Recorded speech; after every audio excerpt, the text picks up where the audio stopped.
August of 2024, Miami, Florida. A group of teenagers celebrates their new reality, a reality built on stolen Bitcoin.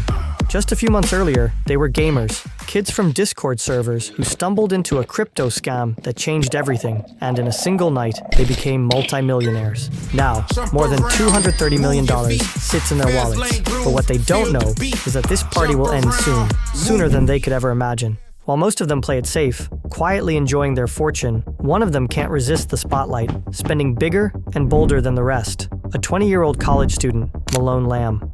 More than 30 supercars, Ferraris, Porsches, Lamborghinis, one gray G-Class, another in black, a pink Urus Lamborghini for his ex-girlfriend, even an Aventador with Malone's name on it, diamond watches, million-dollar mansions, parties that burned through hundreds of thousands every night. Who the is Malone? And luxury gifts to famous influencers like Sky Bree and Olivia Allen. To be honest, it's not really my style. But how did a crew of teenagers steal more than 4,000 bitcoins? How did they spend it without leaving a trace? And more importantly, were they able to get away without being caught? This is the story of Malone Lam, a teenager who orchestrated one of the largest crypto heists from a single person in history of USA. Malone Lam was a 20-year-old college student from Singapore, studying at Unity Secondary School. He arrived in the US in October 2023 on a short-term visa that allowed him to stay for up to 90 days, but he overstayed illegally without a job or a valid residence permit. Malone grew up playing Minecraft and was known as the gamer among his friends. With the online name of Anne Hathaway, Malone spent countless hours on servers like Cosmic PvP, a ruthless arena where battles weren't just fought with swords and armor, but with scams, betrayals, and elaborate heists. For Malone, it wasn't just a game, it was training. Training in deception, in strategy, and learning how to bend people's trust to his will. And it was inside Cosmic PvP that Malone met someone who thought the same way he did, Jeandiel Serrano, with account name of Versace God. On the surface, just another teenager obsessed with Minecraft. But like Malone, Serrano treated the server less like a game and more like a proving ground. Together, they started cheating in the games and scamming in Minecraft, but soon their interests shifted. What had been a two-player scheme turned into a coordinated crew ready to move from pixel heists to real money.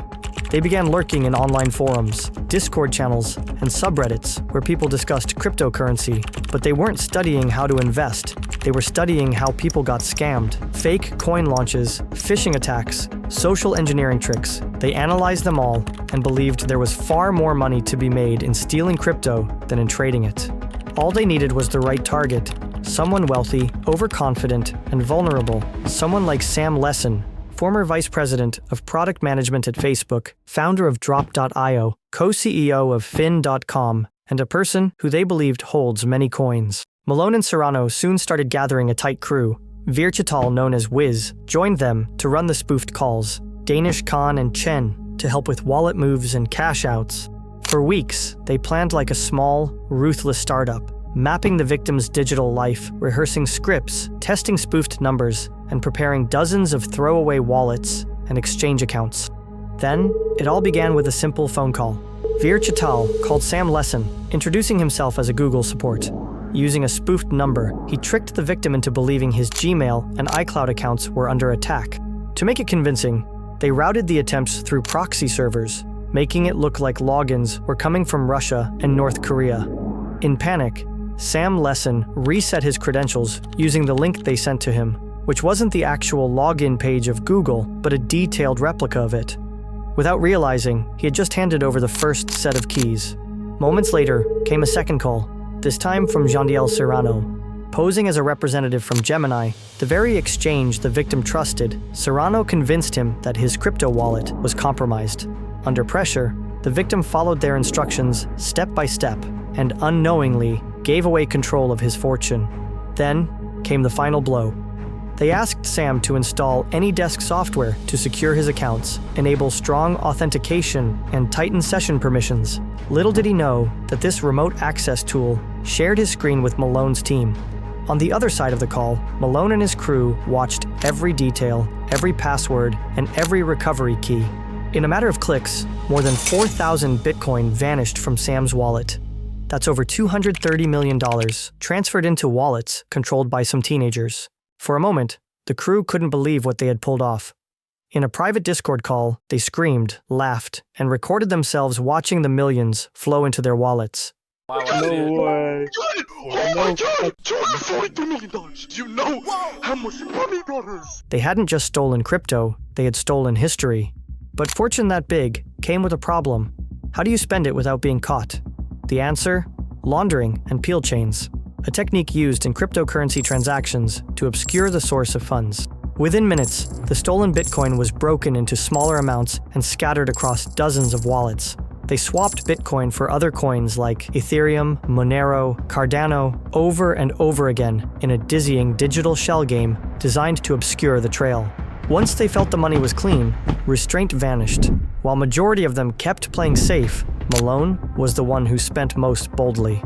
Ferraris, McLarens, black and pink Rolls-Royce, one gray G-Class, another in black, a pink Urus Lamborghini for his ex-girlfriend, an Aventador Lamborghini with his name on it, diamond Richard Mille watches, Louis Vuitton clothes, and many other super expensive items, like this Angel's jacket that costs around $15,000. And definitely, it was not enough for him, so he wore 2 RM watch with diamond rings on both hand. Every night became a spectacle. Los Angeles clubs where he burned $500,000 in a single evening, DJs shouting his name, champagne fountains, and bags of cash tossed like party favors. Malone! Send me bottles, Malone! Welcome home, Malone. Take you $100,000 in bottles right now. He showered famous influencers with luxury gifts, Birkin bags for models, watches for TikTok stars, anything to flaunt his power. He handed a Birkin bag worth of $27,000 to Sky Bree, and she Me and my two said, girlfriends walk over to the section, and this kid, I'm gonna refer to him as like a kid. I mean, he was definitely over the age of 18. He looked pretty young. He comes towards me and he's like, I got this for you. To be honest, it's not really my style. All these were not enough for Malone, so he chartered a private jet and together with Serrano, moved to Miami. There, he rented a waterfront mansion with a price tag in the tens of millions, and he was paying over $50,000 for its rent monthly. But the higher they climbed, the brighter the spotlight became. What Malone and his crew didn't realize was that every transaction left a scar on the blockchain, an unerasable trail of numbers and codes. Investigators, cyber forensics teams, and even independent analysts like Zach XBT began connecting the dots. Wallets that had once been silent were suddenly funding Lamborghini dealerships, Miami mansions, and champagne bills the size of mortgages. Their attempt to vanish into the shadows had instead lit up like fireworks. Before continuing the video, I'd like to show you a glimpse of who I am and what goes into creating these documentaries. All of this is done solely by me, a one-person army running this channel, Voxel TV.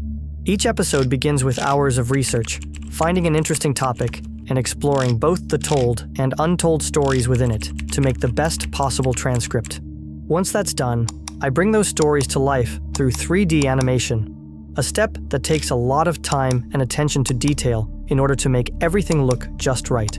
Next is rendering, a process that can take countless hours. On my laptop, just 1 minute of animation can take nearly 10 hours to render non-stop. After that comes the voiceover and editing everything together into a complete documentary. I put in the effort to make every video worth your time, and I want to thank you for all your support. It truly motivates me to keep creating. Now let's get back to the video. By September 2024, the FBI and international cybercrime units were watching closely. Every wire transfer, every crypto swap, every Instagram story Malone posted made the case stronger. The empire he thought was untouchable was already crumbling, and he didn't even know it. Then came the raid. Before sunrise, armored trucks rolled into a quiet Miami neighborhood. Agents in tactical gear stormed the mansion, and Malone was pulled into a van in handcuffs. On the other side, Serrano was also arrested at Los Angeles airport after he came back from a holiday in Maldives with his girlfriend. For Malone and Serrano and all their scamming crew, the game was over. In a U.S. District Court in Florida, on the 19th of September 2024, Malone Lam and Serrano were charged with conspiracy to commit wire fraud and money laundering. Each offense will bring them about 20 years of being in jail. What began as teenage scams inside a Minecraft server ended under the blinding lights of federal court. Yet, the story refuses to close. Not all the money was found. FBI was able to find and freeze only about $9 million out of 230. Out of more than 30 cars he bought, 22 are still missing, including the one he had his name on it. Millions still remain hidden, locked in wallets no one can access, perhaps stashed away as bargaining chips for a lighter sentence, or simply lost to time. Somewhere, on a forgotten hard drive or inside a hidden wallet, pieces of that stolen fortune may still exist, and maybe, just maybe, Malone Lam planned it that way, because the scariest part of this story isn't what he stole, it's what might still be out there, waiting to resurface.